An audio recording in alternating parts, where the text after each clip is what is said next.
Ақтамақ көктамақ күйсүн аткарып берейин.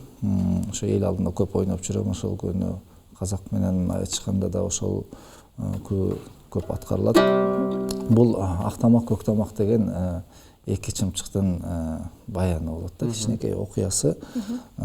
Көктамақ аялы болот, Ақтамақ күйөөсү болот.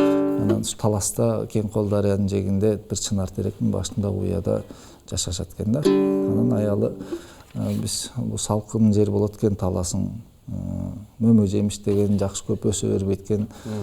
Биз түштүк тарапка барып жашайлы, Аксы деген жер бар экен, ошол жака барып жашайлы дейт. Анда күйөөсү мен бу жерде Аманас атам жерлеген жер, ата бабам жерлеген жер, бу жерден кетпейм деп экөө талашып тартышып отуруп, анан аялы Көктамак мындай сунуш айтат. Анда экөөбүз сайрашалы, кимибиз жеңсек, жеңилгенибиз, жеңгенибиз менен кетели деп анан ушундай чечимге келишип, анан биринчи үйдүн ээси, кожоюну катары күйөөсү Ақтамак сайрап баштайт.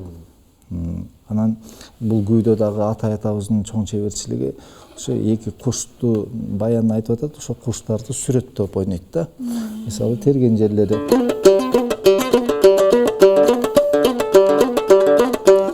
чымчыктардын сайраганын чагылдырган да.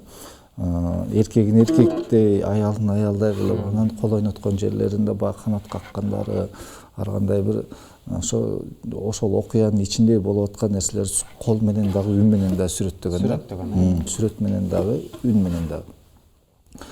Анан ошентип анан аялы аркасынан аялы айтат. Күйөөсү сайрап болгондон аялы сайрап, анан кийин баягы аял кишилер кичине тилдирөөк болот го. Күйөөсүн жеңип алат да, анан кийин баягы чынар теректин башына чыгып, түштүктө карап, анан түштүктү көздөй күйөөсүн ээрчисип учуп кетет да. Ошол баянды күйсө